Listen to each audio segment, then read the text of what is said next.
안녕하십니까, 안선영입니다.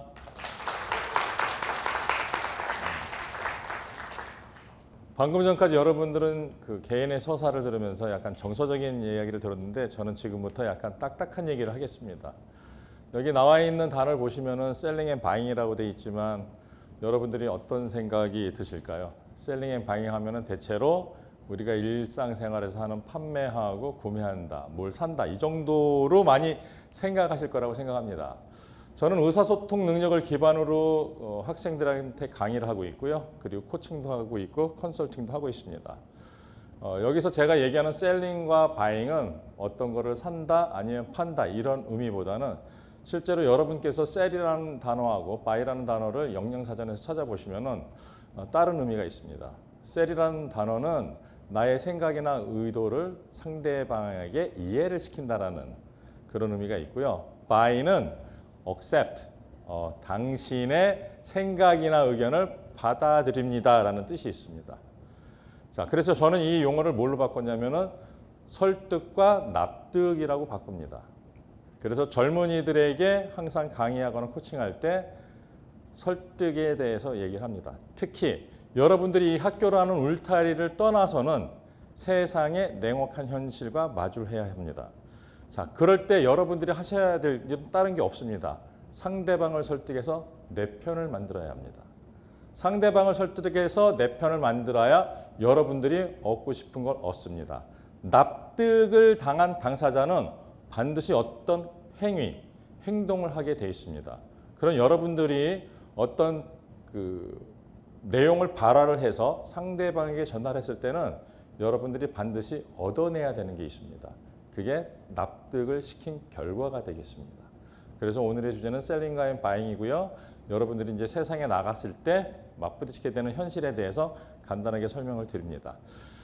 여러분들이 그 의사소통 능력이라고 그러면은 대체로 어떤 그 스피치 능력, 기술, 기법 같은 거를 많이 생각을 하십니다. 하지만 제가 과거에 그 회사에서 조직생활이라고 얘기하죠. 약 27년 동안 했고요.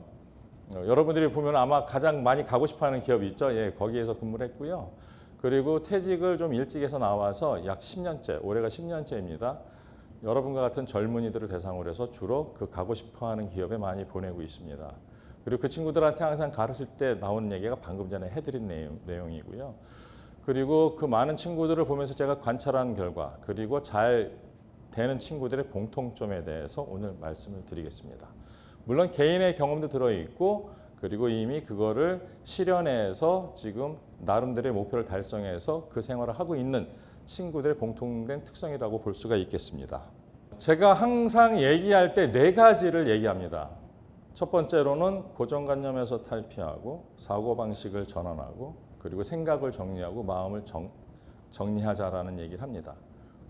어떻게 보면 오늘 주제인 고백하고는 약간 다를 수가 있습니다. 제가 여러분들 고백이란 주제는요, 맨 처음에 제가 제안을 받았을 때 어떤 생각을 했냐면, 이제 고백이라고 그러면 주로 연인이라든지 아니면은 종교적인 측면에서 고백이라는 단어를 많이 쓰죠. 그러니까 추상적인 건데 실제로 고백이라는 거는 뭐냐면은 나의 마음의 어려움을 털어놓는 겁니다. 그 털어놓고 상대방은 대신 나의 어려움을 어려움을 질 수밖에 없는 상황이 돼요.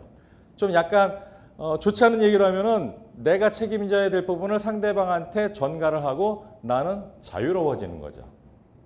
어떻게 보면은 무책임할 수도 있다라고 생각할 수 있습니다. 우리나라 사람들이 얘기할 때 가장 말 실수한 다음에 하는 얘기가 뭡니까?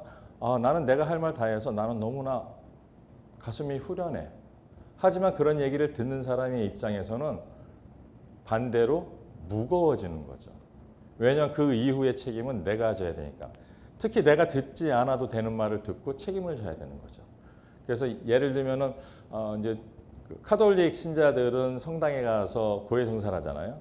신부님들이 다 들어주시지만 그래서 뭐 카톨릭 신자들은 나름대로 어떤 그 마음의 고뇌라든지 이런 것들을 다 덜어버릴 수 있지만 아마 그 신부님들은 아마 더 여러분보다 더 큰 그런 어떤 고뇌에 더 휩싸일 거라고 생각합니다.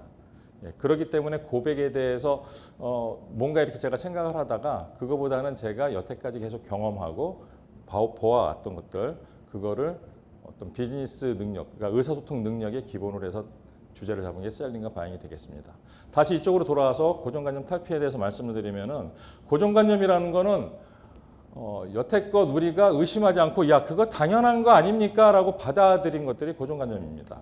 아마 지금 여기 앉아 계신 분들, 청중께서도 고정관념이라는 거를 사실 내가 인식은 못하고 있지만은 내가 하고 있는 생각이 대체로 고정관념에서 나온다는 거는 아마 인정하실 수 있을 겁니다. 특히 세대 간의 활동도 그럴 수도 있고요. 그리고 여러분들이 어떤 세상에 나갈 때 두려워하는 것도 사실은 고정관념 때문에 생기는 겁니다. 그 고정관념에서 벗어나면은 사실 자유로울 수가 있어요. 세상에 당연한 일은 없습니다.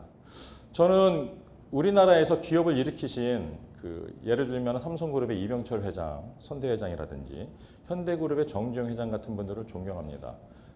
그분들이 돈을 많이 벌어서 존경하는 게 아닙니다. 그분들은 우리나라가 황무지가 됐을 때 기업가 정신으로 이 나라를 세운 사람들입니다.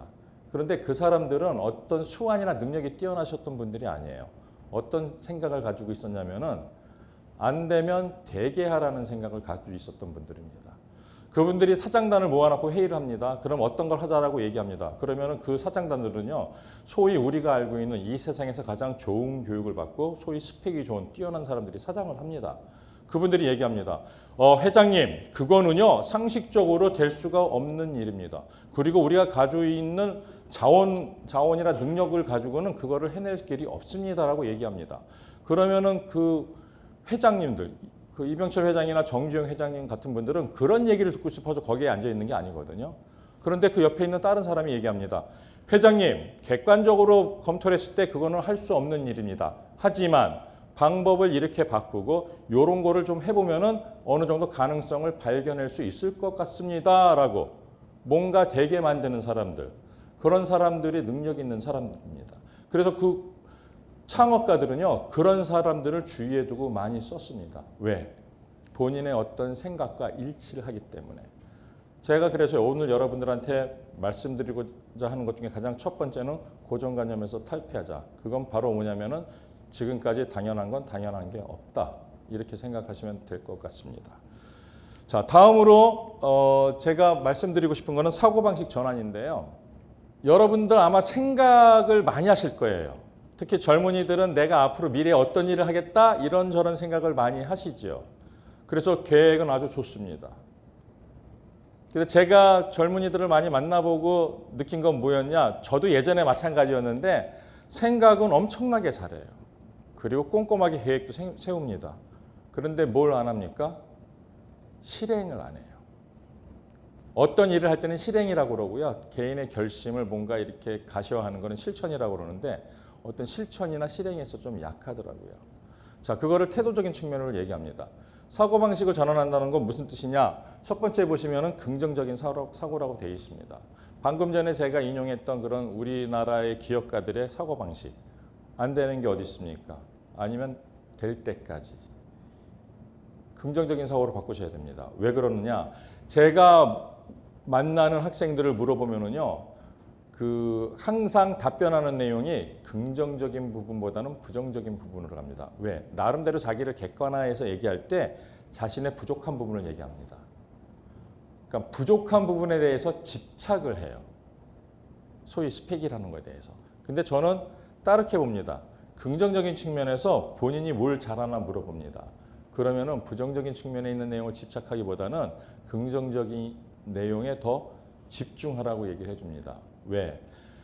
긍정적인 쪽으로 강화를 시키다 보면은 본인이 가지고 있던 부정적인 측면이 줄어들게 돼 있어요. 이거는 어떤 과학적인 이론이 아니라 경험치로 말씀을 드립니다. 제가 경험치로 말씀드리는데 자신 있게 말씀드리는 거는 여러분들이 현실에서 경험을 하시게 되면은요, 그거는 데이터로 쌓이게 돼 있어요. 그래서 경험치라는 말은 사실은 데이터라는 같은 의미라고 보시면 되겠습니다. 그런 측면에서 제가 긍정적인 사고방식을 말씀을 드리고요. 두 번째로는 적극적인 태도입니다. 여러분들이 지금까지 학교를 다니시면 한 16년을 다니셨죠. 초등학교 6년, 중학교 3년, 고등학교 3년, 대학교 4년을 다녔습니다. 대체로 학습 방법이 어떻게 됐습니까? 선생님으로부터, 교수로부터 대체로 전달받는 입장입니다. 그거를 다른 표현을 하면 수동적인 학습 태도를 갖게 되어 있는 거죠. 수동적이기 때문에 사실은 누가 먹여주기를 많이 좋아합니다. 과거에 그러니까 제 또래라든지 저는 8호학번인데 제 또래라든지 제 우위에서 사회생활하신 분들은요. 사실 적극적이기보다는 소극적이에요. 그래서 누군가 앞에서 카리스마를 갖고 이끌어주기를 많이 바랍니다. 그래서 좀 나이 자신 분들이 항상 옛날을 그리워하는 이유가 그런 카리스마 있는 사람들이 나를 대신해서 앞에서 이끌어주면 편하거든요.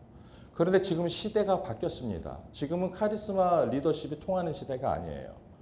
다 자발적으로 해야 되는 시대예요. 그래서 여러분들이 누군가 해주기를 기다리거나 아니면은 누군가 나한테 자극을 줘서 해주기를 기다리면 안 되고요. 본인들이 적극적으로 나서셔야 돼요. 그래서 적극적인 태도가 참 중요하고요. 그 다음에 세 번째는 능동적인 실행입니다. 수동적이라는 것과 아까 소극적이라는 게 약간 통합니다. 능동적이라는 거는요. 일반적으로 얘기할 때 우리가 솔선수범이라는 얘기를 많이 합니다. 솔선수범이라는 건 거기에 뭐가 따라가냐면 협력이라는 게 따라 들어가게 돼 있습니다. 여러분들이 학교를 졸업하시고 사회에 나가시게 되면은요. 혼자 할 수 있는 일이 별로 없습니다. 주로 팀 단위로 팀워크를 이루어서 일을 해야 되고요. 그리고 그 중에서도 여러분들이 그 공동의 목표를 달성하기 위해서 뭔가 하시려면은요. 항상 능동적으로 움직이셔야 돼요. 예를 들면 이런 겁니다. 뭐 오늘 여기 강연이 끝났습니다. 그러면 밑에 뭐 조그만 휴지라도 떨어져 있다 그러면 여러분들이 그걸 보고 저 누군가 죽겠지 하고 가는 게 아니에요. 저게 뭔가 휴지가 있네 그러면 본인이 스스로 먼저 주워서 가져가는 거죠.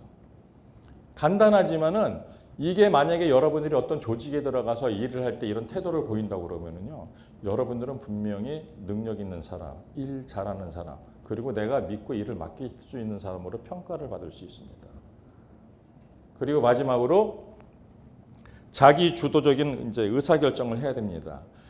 여러분들이 세상에 나갔을 때 이제 예를 들어서 어떤 조직에 들어가려면은 이제 지원서를 내고요. 그리고 이제 서류 평가를 받고 이제 인터뷰라는 걸 하게 되죠. 면접이라고 얘기를 합니다. 그런 상황이 되면은 상대방이 확인하고 싶은 거는 여러분들의 지식 수준이 아니에요. 그런데 여러분들은 대체로 지식 위주로 준비를 많이 하십니다. 지식은요, 기본이에요. 그 내가 어떤 일을 하기 위해서 거기를 지원했다 그러면은 그거랑 직무랑 관련된 내용들은 어느 정도 지식으로 여러분들이 가지고 있습니다. 지식은 두 가지가 되겠죠. 첫 번째 전공 지식이 있고요. 두 번째 그 직무랑 관련된 전문 지식이 있을 겁니다. 그런데 그거는 여러분들 대체로 다 마련하고 오시기 때문에 변별력이 별로 없어요. 그러면은 그 기업에서는 여러분들이 뭘 보냐면 여러분들의 사고의 수준을 봅니다. 사고의 수준을 본다는 거는요. 첫 번째 여러분들이 합리적인 의사결정 구조를 가지고 있느냐. 그러니까 체계적으로 생각할 수 있고 논리적으로 생각할 수 있고 그리고 대안을 제시할 수 있는 능력이 있는가 그걸 봅니다. 근데 그런 성격은 주로 자기 주도적인 의사결정 능력에서 나옵니다. 누가 안 해줍니다. 내가 안 하면 누군가 해주겠지. 이게 가장 위험합니다. 오히려 일을 못하게 방해하는 사람은 더 나아요. 왜? 드러나기 때문에. 그래서 거기에 대한 응분의 조치를 상응하는 어떤 대응을 하면 되는데 방관하는 사람, 이런 사람들은 진짜 어떻게 할 수가 없어요. 보이지도 않거니와 어떻게 그런 사람들이 보였다고 그래서 어떻게 할 도리가 없습니다. 그래서 여러분들이 이런 네 가지의 긍정적이고 적극적이고 능동적이고 자기 주도적인 것. 여러분들 커뮤니케이션 능력과 이런 게 무슨 관계가 있을 것 같습니까? 관계가 깊습니다. 커뮤니케이션 능력은요. 기술과 기법이 아닙니다. 여러분들 태도에서 나오기 때문입니다. 그래서 이 부분은 여러분들의 태도에서 나온다는 것을 기억하셨으면 좋겠습니다. 자, 다음은 논리적인 사고방식입니다. 논리적인 사고방식은 간단합니다. 나는 이렇게 생각합니다 라고 얘기했을 때 그 근거를 대는 거예요. 논거를 대는 겁니다. 논거를 대지 못하는 사람이 고집 세고 아집 있고 이런 겁니다. 그런 사람들하고는 말이 안 통하지요. 여러분들이 앞으로 사회에 나가면 듣게 되는 얘기는 이겁니다. 어떻게 생각하십니까? 왜 그렇게 생각하십니까? 그 여러분들은 항상 논리가 있어야 돼요. 그 논리적인 사고방식을 키우는 게 중요합니다. 오늘 여기에 보면은 좀 이제 초등학생이나 중학생 같은 그 어린 학생들이 와 있습니다. 지금부터 우리 학생들이 만약에 책을 읽으면서 본인이 스스로 판단하고 결정할 수 있는 능력을 키운다고 그러면은요, 아주 논리적인 그런 학생들로 성장할 수가 있습니다. 논리가 강한 사람이 세상을 바꿀 수가 있습니다. 목소리가 큰 사람이 바꾸는 게 아닙니다. 그리고 말만 그럴듯하게 하는 사람이 바꾸는 사람이 아닙니다. 회사도 마찬가지입니다. 가면은 좋은 말 하는 사람들 많습니다. 좋은 계획 내는 사람 많습니다. 하지만 실제로 실행하는 사람들이 많지 않습니다. 그리고 실행하려면 그거에 대한 근거를 댈 수 있는 사람들이 많지 않습니다. 그래서 논리적인 사고방식이 중요하다 이렇게 말씀을 드립니다. 자, 그 다음에는 세상을 바라보는 시각입니다. 그거를 이제 마음 정리라고 얘기하는데 일종의 태도랑 같은 겁니다. 자, 보시면은 수용 능력, 적응 능력, 학습 능력, 응용 능력을 얘기하고 있습니다. 제가 여태껏 우리 젊은이들을 봤을 때 수용성 뛰어나고요. 적응 능력도 뛰어납니다. 그리고 학습 능력 또한 뛰어납니다. 단 하나 부족한 거, 응용 능력입니다.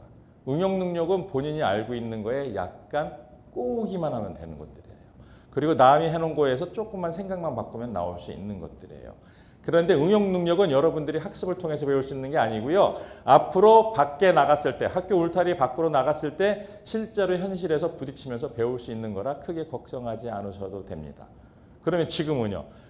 새로운 거를 받아들이고요. 환경이 바뀌었을 때 내부의 환경, 나 자신의 환경과 외부 환경이 바뀌었을 때 그거를 받아들일 수 있는 적응 능력이 가장 중요하고요. 그리고 항상 새로운 게 생겼을 때마다 스스로 학습하는 능력이 필요합니다. 이 네 가지가 잘 갖춰져 있다고 그러면은요. 제가 볼 때 여러분들이 아마 보는 세상에서 가장 따르고 싶은 사람들, 세상을 움직이는 사람들, 이런 사람들하고 전혀 다르지 않는 그런 사람들이 되어 있을 거라고 생각을 합니다. 자, 마무리를 하겠습니다. 마무리는 제가 여기다 communication is good, but understanding is everything이라고 해놨는데 이거는 각자가 해석하시면 되고요.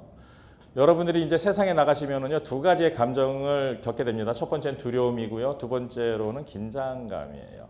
두려움은 극복의 대상이기 때문에 여러분들의 사고 방식을 제가 제시한 대로 8가지를 얘기했잖아요. 8가지를 실천하시면은 제가 볼 때 두려움을 극복할 수 있고요.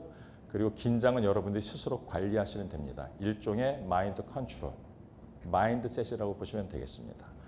그래서 오늘의 강연은 셀링과 바잉, 설득과 납득인데요. 실제로 여러분들이 앞으로 세상에 나갔을 때는 상대방을 설득하는 거, 상대방을 내 편으로 만드는 거, 이거를 꼭 기억하셨으면 좋겠습니다. 이상으로 강연을 마치겠습니다. 감사합니다.